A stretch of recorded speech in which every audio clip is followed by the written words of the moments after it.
I love working with everybody, other publishers, other organizations, to collaborate, to bring more opportunities, and to help build the spirit of unity in the author community. In that, we're not really each other's competitions, and I love to see that mentality go away, so that we can really work together to build each other up. So that is me.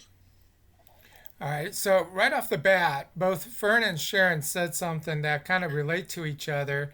So I'm going to ask Sharon J to say something in reference to why she feels that we're not treated fairly.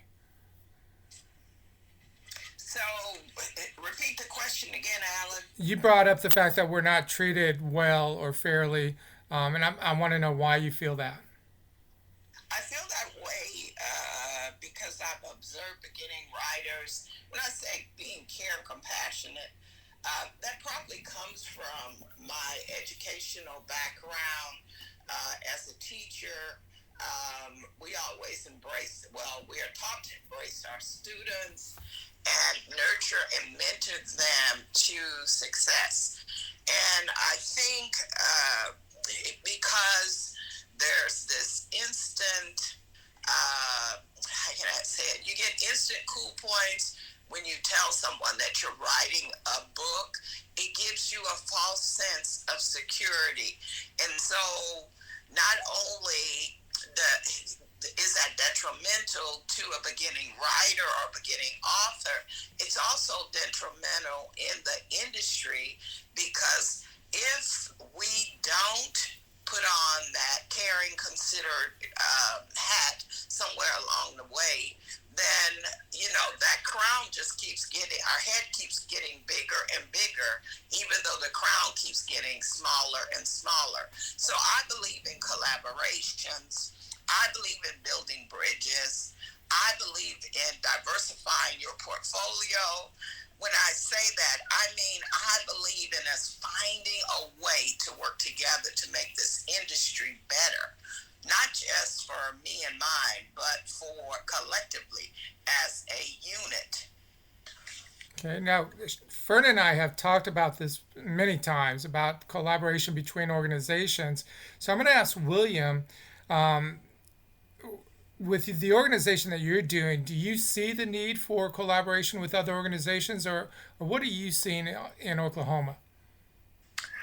Well, relating to what Sharon said, I see a lot of people with the drive to write and the energy and probably the talent, but everybody needs some nurturing. Everybody needs some, no matter how much you've read, you need some skills. You need to be taught some fundamental skills, especially if you're hoping to publish on a professional level, as I said before, which I can completely relate to as a kid growing up in a small town in Oklahoma who wanted nothing more in the world than to see his name on the spine of a book. But how do you do that?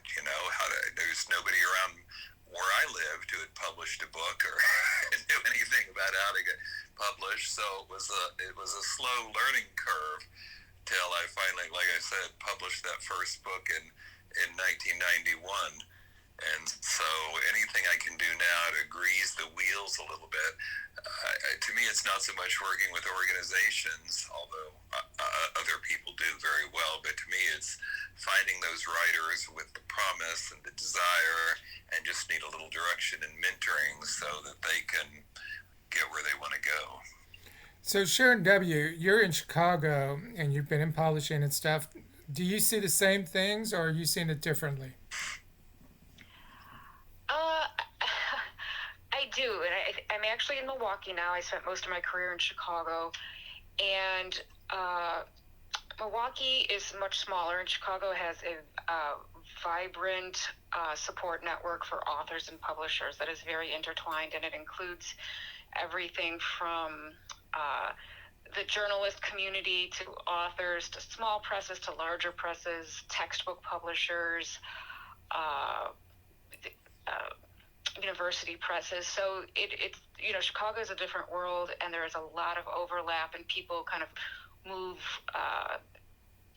jump from job to job in these worlds. They make lots of connections that are useful for, indefinitely. And so that is a wonderful thing that's already in place. I think where I'm seeing that more collaboration could take place is, at least in this little world, is less, the socialization exists, the support exists, the connections. But I do think that we are almost all becoming more independent creators. So authors are not just, they're writing articles, they're writing books, they have audio, they have digital products, they might have seminars. We all need supporters. We need consumers of our material. We need people to buy it. And I think the collaboration might become more individualized, if that makes sense. So it's less about perhaps getting into bookstores, and more is how can we support each other, and even whether it's like opening up our networks to each other, exposing the people we know to the right material of others we know who are creating it. I think that is going to be important in the future. Okay. So anyone can answer this question, but I'm curious, do you feel that New York has outlived the center place of publishing? Well, I'll jump in since there seems to be nobody else wanting to plunge in on this one. This is Bill Bernhardt again. Just to give you perspective, when I started in 1991, which I've now mentioned 3 times, I don't know why. All it does is remind people that I'm old. But at any rate, when that first book was published, I sold that to Ballantine Books, which was a division of Random House, because at that time, that was really the only path to go. Books sold in bookstores primarily, and if you wanted to be in those bookstores, you needed a publisher. The bigger the better. The New York, and then I think it was the Big 8. Now it's the Big 5, but very soon to be the Big 4, and it may contract even more than that. But we call those New York publishers because they have offices there. They're not really New York publishers. They're all part of much larger multinational corporations, but still that New York bias obtains. But, of course, everything changed dramatically, really starting in 2009 when digital books for the first time, they existed before, but they weren't viable because there were no good readers to read them on. But they became viable, they became popular. Amazon became by far the country's largest bookseller, and everything changed. Is New York still important? Yes, somewhat.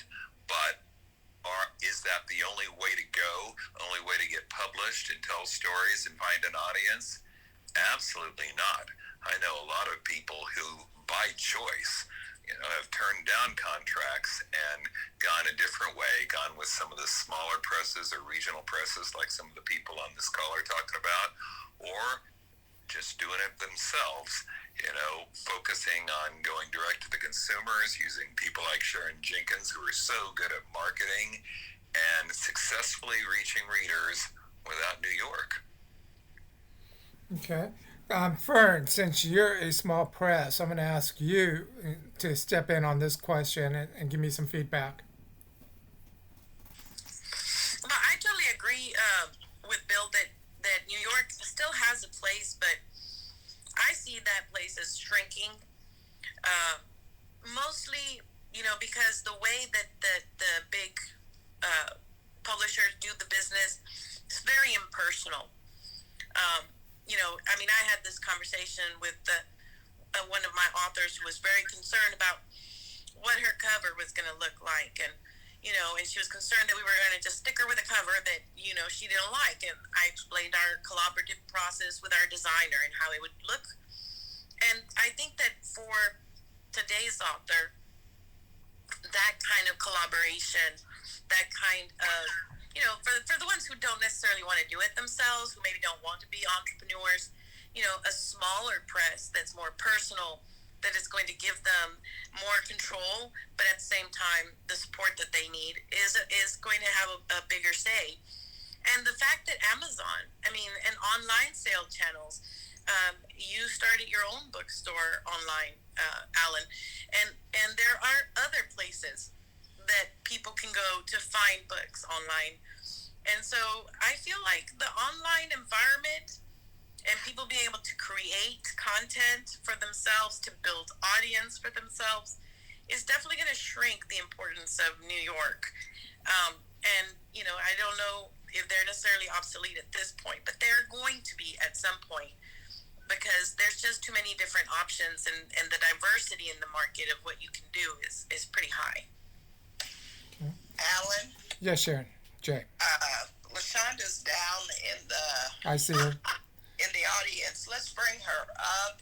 She is a whiz when it comes to promotion and marketing, and she has also mastered this Clubhouse platform, and she will tell you that consistency is the key. So she's a good resource on how we can get our message out to people on Clubhouse. Hi, LaShonda. Good evening. I was coming in to see what you guys had to say. I wasn't supposed to be a speaker. But I just wanted to meet you. Yeah, I just wanted to nice to meet you all. Okay. All right. So I'm another. listening and I'm like, wow, it's not really. Go ahead. I was just going to ask a question for the group. Sharon W. is talked about book rolls, which is about basically making sure that we get paid for our creative works after the initial sale. Since all of us are published in one form or another, we all lose out on our sales when it goes to half-price books and other stores that resell the books and stuff like that. Is that something that is important, like theaters and actors and actresses and musicians and stuff, that they continuously get their royalties even after their stuff has been sold, but on replays and stuff like that? Is that something that should be valuable and important to us as authors? Anybody's welcome to jump in on that. I think that it is important. Obviously, as an author, you know that your book is being resold sometimes in these resale environments. I just find it that it's going to be a challenge to be able to track that because, I think about myself when I've had, when I quit teaching and I had all these books from my classroom, I went down to half price books, sold them to them. How do you as a publisher track this? There would have to be some kind of methodology to track and be able to make that also sustainable for the bookstore that is doing the reselling. So I don't know. I think it's a very very good point in that we should get our cut, from all of our work when it's sold. But I don't know how easy it would be to actually do it. And Sharon W., since that's yours, you have a response to that? Sure. I think it's seemingly near impossible, but I don't think that's any reason not to bring it up. And here's what I think is actually most of the used books are sold through Amazon now, another through these big chains like Half Price and even smaller, even the independent bookstores are now selling used books side by side with new. I would imagine that it is not that hard to say quarterly, twice a year, or even annually to spit out a report, pay a percentage, and then there'd be a clearinghouse. Something like how the public lending rights works for libraries in 40 some other countries now. And I think one good point to make about both of these ideas, the public lending rights and a small percentage on used book sales, is one, it is like other creative industries have been doing for decades, paying people residuals for repeat use of the creative product, and the emphasis is on the creative product. It's not paper and binding, it's the creative product that someone is buying. The second point is, as all of us as readers know, that we do not buy books at full price. I mean, I'm a publisher. I wish that everyone bought books at full price and that we got our cut. But most of the books I read are from the library or bought at a used book sale. So in some ways, these are out of the realm. But, I buy my share of used books on Amazon, and I try not to. I try to buy them new if I'm feeling flush, whatever. The point is, a system like this would allow readers to support authors and publishers, because they would know that by making a choice to get a used book that might be better for the environment or better for their pocketbook, they are supporting the people that they love. And I think that would be great for readers to be able to do that. Say it's just pennies when I take your book out of the library, but I'm supporting you. I think that would just be a wonderful addition to the industry. Anybody want to add in?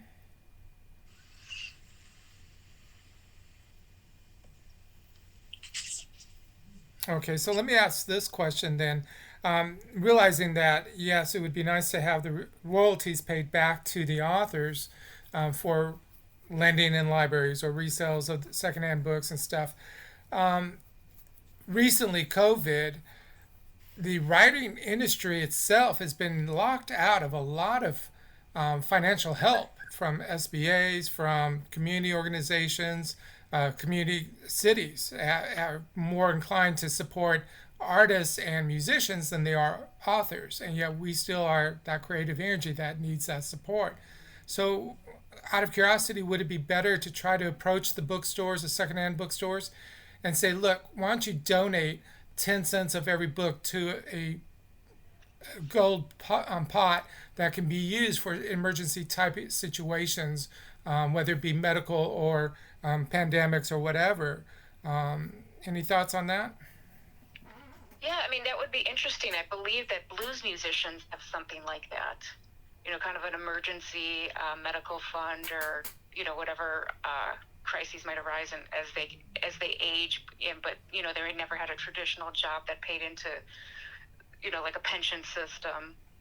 Yeah, I mean, I think anything that the industry does that is proactive to address needs to look down the road is good.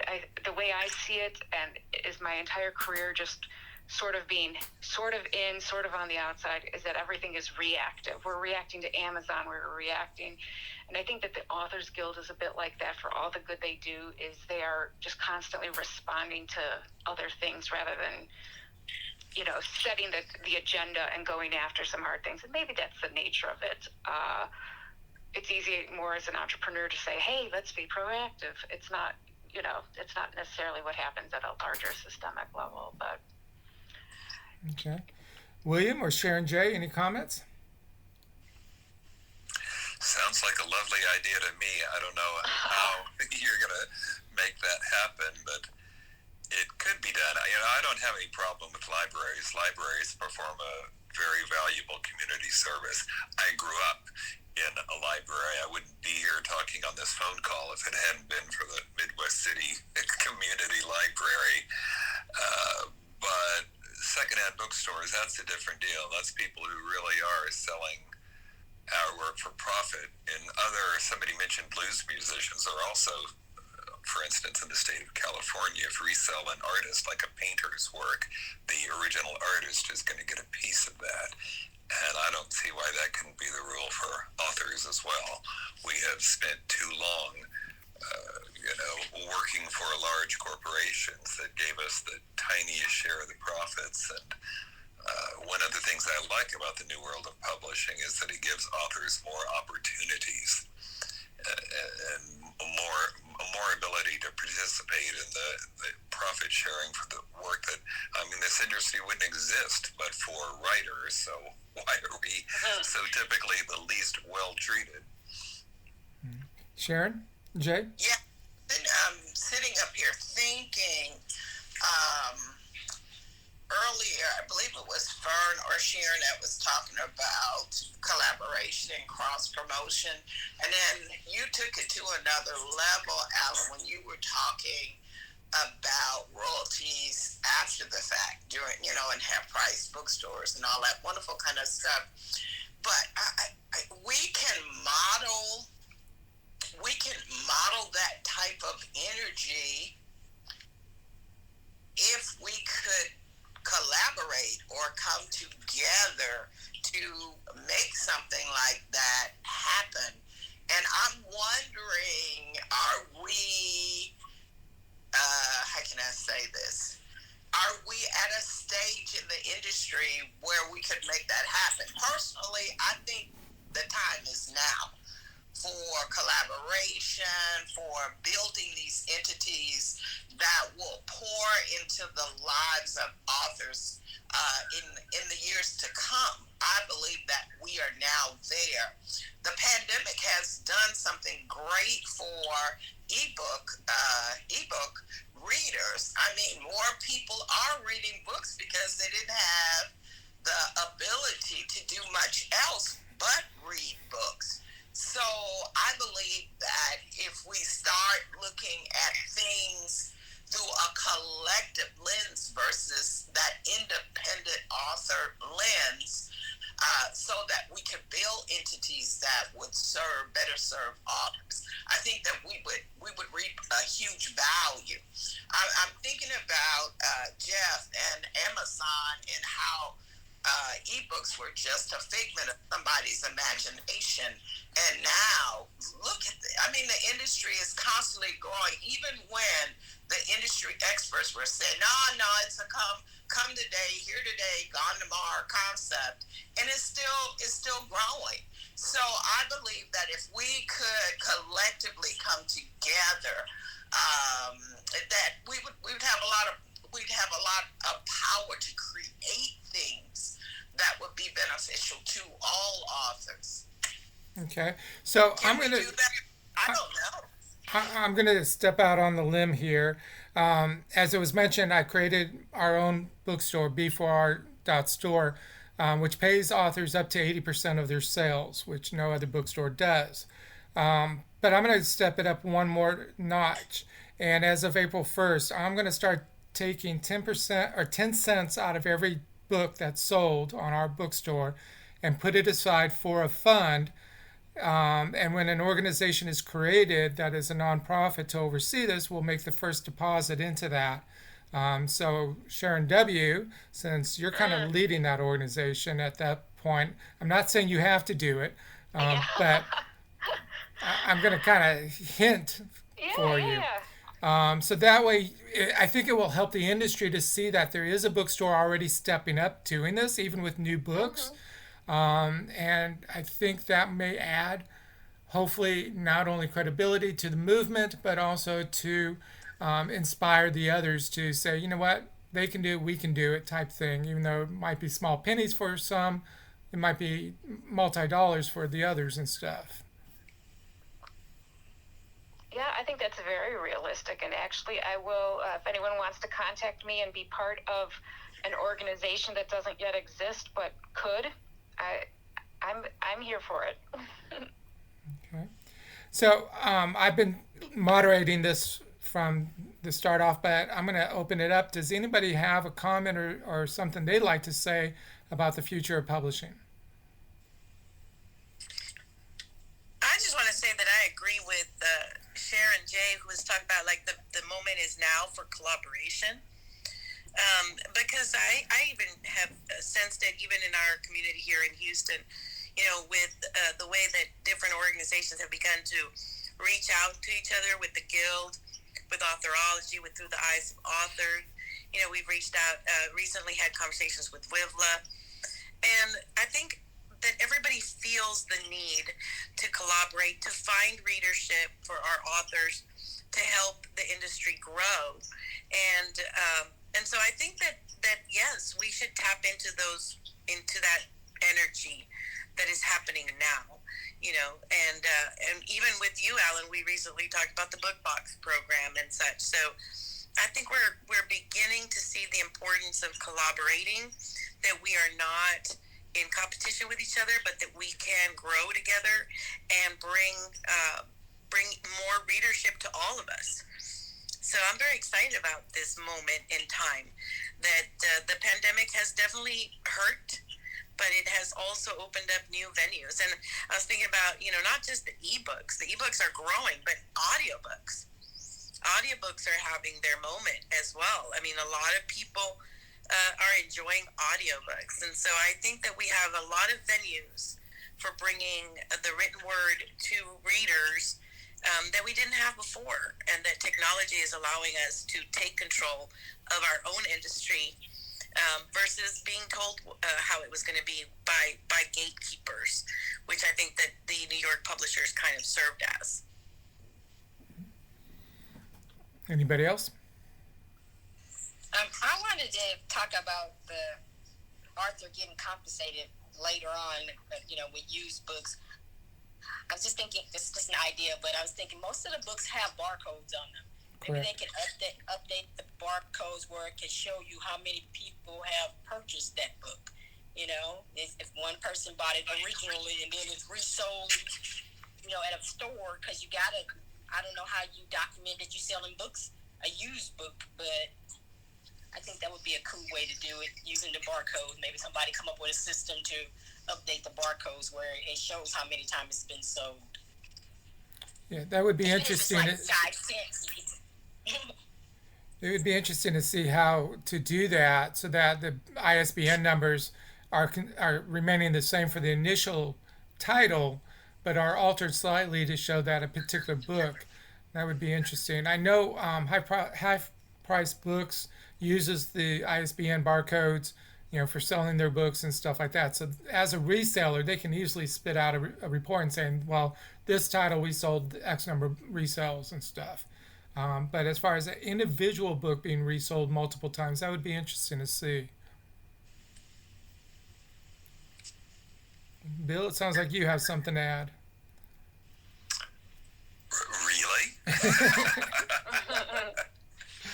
I will say this. I think, someone, Sharon maybe was saying the moment is now. I think this is the moment, obviously, for self-publishing, as many people are doing, sometimes purely entrepreneurial, sometimes just, people get sick of having to serve gatekeepers. Somebody mentioned publishers as gatekeepers, but of course, if you're talking about the big publishers, then you've got to have a literary agent who's sort of the gatekeeper for the gatekeeper, which gets really tiresome. I spent more time trying to get my first agent than I did trying to get a publishing house, and that's not really unusual.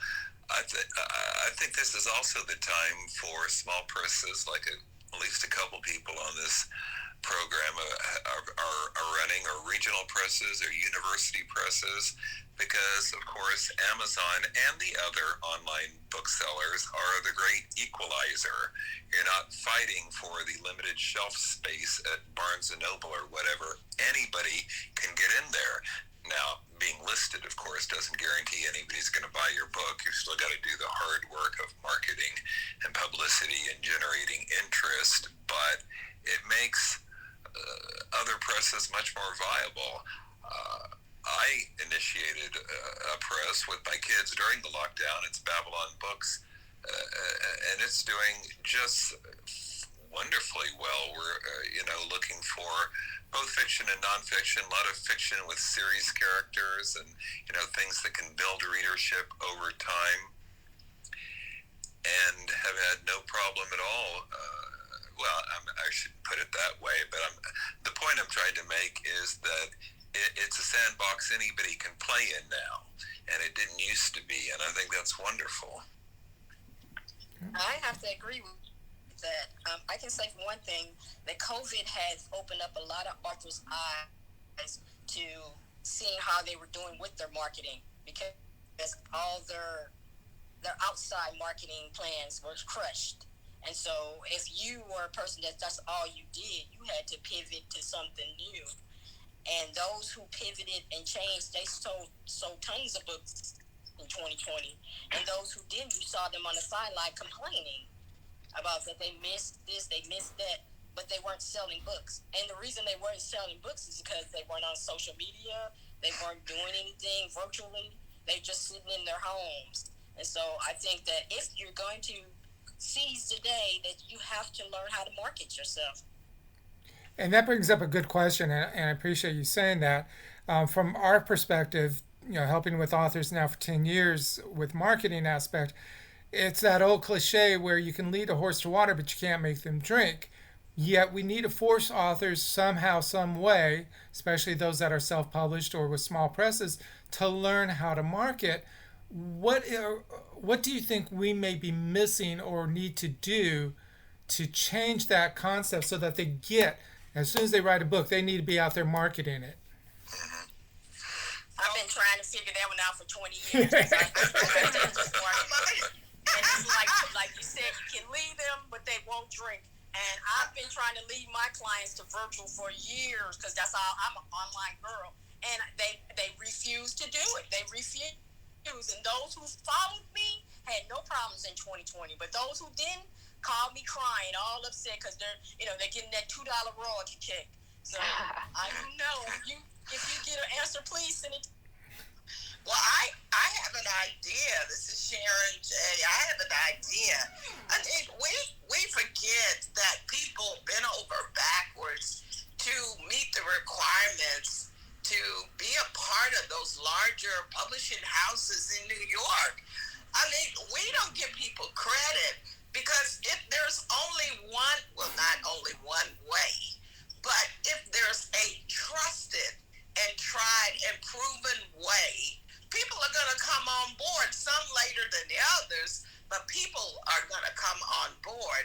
And because everything is up in the air right now, there's this major paradigm shift in the industry. So why not ride it by putting forth these concepts and getting them out there? I mean, as you can tell, I'm very optimistic about what's happening in the midst of the pandemic. I believe that you just got to bombard people with the idea that marketing is the key to book selling success.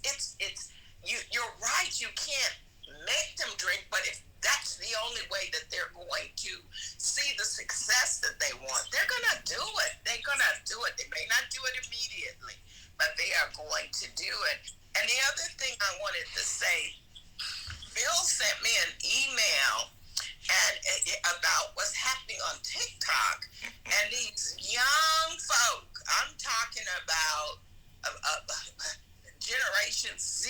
I mean, these young folk, they're picking up the classics, and they are going crazy over these books. We need to be multilingual when it comes to the generations and cultures also, because for a lot of us, that's an untapped market. And so I guess what I'm saying is the time for change is now. So what are we going to do about it? Alan, you are a genius. Boy, we need to hear your voice louder. You come up with such wonderful, creative ideas that immediately address the problems that we have in this industry. So kudos to you. I wanted to chime in about the changes, and one of the things that I think is going to be important is as creatives across the board, for Hollywood to also kind of come on board, because I know that all of us have seen the movies about writers, right? And all the movies about writers are all about New York, about getting picked up by a publishing house and how the publishing house is going to do everything for you, and you're not going to have to do anything, and you just arrive in a limo and you get there to the bookstore and you sign your book. And that's the image that a lot of authors have in their head. That's what they want, And so I think that if we had more script writers writing some scripts about writers in today's world, about the writer doing their marketing and about the writer doing their part and whatnot. I know it sounds silly, but we have to change the culture. We have to change this idealized version of what it means to be a writer. I mean, Bill kind of said it. The very first thing he did was look for an agent. Why? Because that's the ideal, right? You get your agent, and then you get published, and then the publisher just loves you, and the publisher puts you on every shelf, and then before you know it, you're a millionaire. But the reality is that's not how it works. So I think that we need to bring in some of our script writers and say, let's write some things about how the industry actually is working now, and let's change the idealized version of what an author is supposed to be.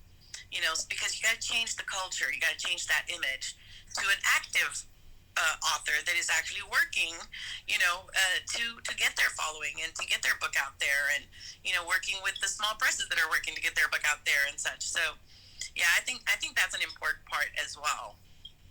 Okay. But will they listen? This has been going on for I've been in this business 20 years, and it has changed completely. When I started it 20 years ago, that's when the marketing really fell on the authors. And these authors that I work with still believe that the publishers are going to give them these big advances so they can get all this marketing done for themselves. And I'm like, are you living in La La Land? I don't think they want to believe that. This is what they've believed for so many years. This was the dream, and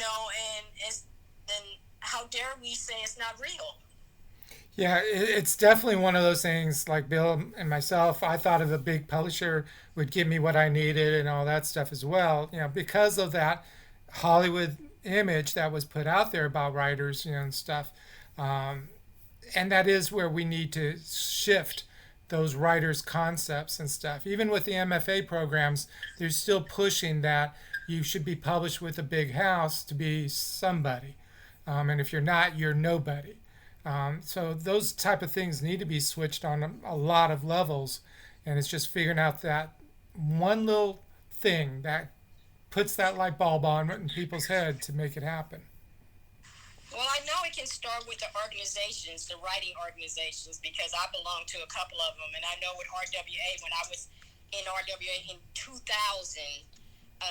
that was it. You were not a real author if you had an ebook, and they actually lost lots of members because they told them you were not a real author because you don't have a printed book, and then and you weren't with a big publisher, and they embedded that in you. You were not an author, and I know for a long time it took me a long time to realize that I didn't need a publisher to be published, But you want, I think, it's that validation. That's the validation that you want.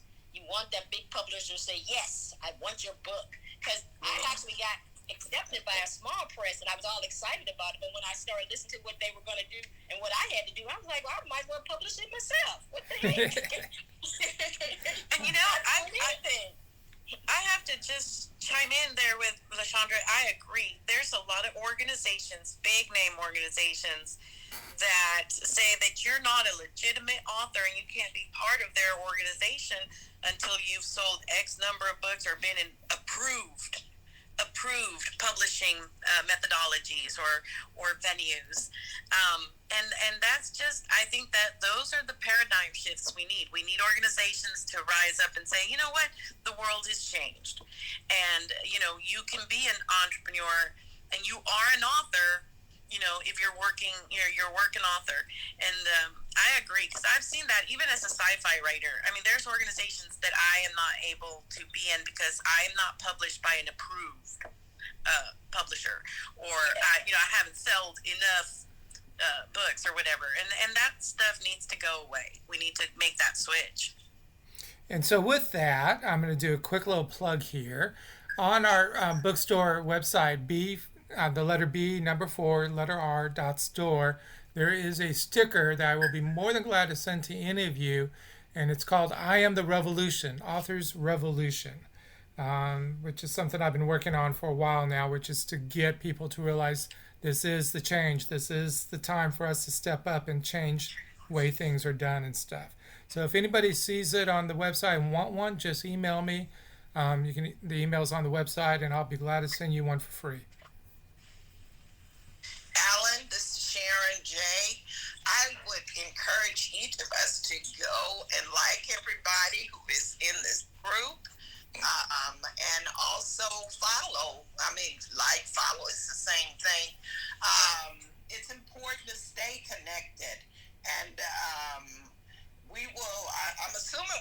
to do this again, Alan. Am I correct? I think we should, especially now that I figured out how to send out the links for Clubhouse. But yeah, and with that, it's about 10 till 9. So I want to just kind of open it up and see if anybody has a thought or something they want to share with the group.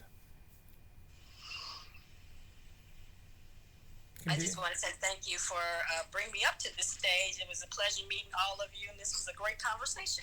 Glad I came in. Appreciate you being here. Anybody else? Oh, come on. We're creative minds here. Sharon W. We apparently need more coffee. Yeah, it's late in the evening. So maybe the next time we'll do it on a Saturday morning or something. Yeah, that sounds pretty good. I feel energized leaving this conversation. And so I just want to say thank you to everybody who is participating, because you got me thinking about some stuff that I haven't ever thought about. I love the idea of continuously getting royalties. That is cool. I love it. I love it. And Sharon J., I'm going to start with you since you mentioned this about following people. What is the one social media account you want people to follow you at? Right now, let's do, it would definitely be Clubhouse. Okay. Fern, what's yours? So I'm primarily still on Facebook. I have Instagram and Twitter as well. I'm very new to this Clubhouse medium, so but yes, I'd love for y'all to follow me here as well, so I can have a reason to get in here and do stuff and figure it out. So you're listed how? Fern Brady, author, or Fernanda Brady. All right. William? I think there's some sound research out there that indicates, Written Word Media did this, that I was on the board of directors at ITW, International Thorough Writers, for a while, and they commissioned this study that indicated that Facebook was the best of many platforms for promoting books. I mean, you could do it anywhere theoretically, but Facebook, perhaps because virtually everybody's there and because you can chat slightly longer, seems to be the best for promoting books. So that's my number one, but I try and spread it around when I can. So how can people find you on Facebook? Well, just there's my personal page, which is full, so don't bother. But there's also the author page, which is unlimited. I don't understand that at all. But at any rate, go to the William Bernhardt author page. Okay, and LaShonda? LaShonda? Sorry, I couldn't unmute myself. I would say Clubhouse, because you actually get to have a conversation. I love Facebook. It's one of my favorite platforms, but I have been having amazing conversations here at Clubhouse, so I'm going to pick Clubhouse. All right, and Sharon W. I'm going to say Twitter, Conspire Creative, with no E at the end. I didn't have enough space for that. So Conspire, Creativ, and I'm also on Facebook. And I mostly just, I post I'm right now clearing out 27 years of files, and I am turning a lot of that material that I developed over the years for nonfiction authors and publishers into articles. And I'm putting them on Media and Quora, Facebook, LinkedIn, so that I don't know if anyone else here isn't a nonfiction publisher or author. Yes, there are a couple. Fiction. Oh, okay. So that's it. Thank you. Okay. All right. So for me, authors marketing on any platform, mostly Twitter, it's just authors marketing without the G. Otherwise, authors marketing everywhere else. Now, we've been having a gentleman listening in on us. His name is Chris. And before we go, Chris, I believe you're able to raise your hand if you have any questions. And do you have any questions for this group?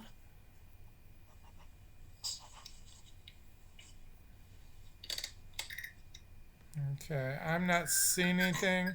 Understand that I am new to this, so I may have missed you. And if I did, there it is. Okay.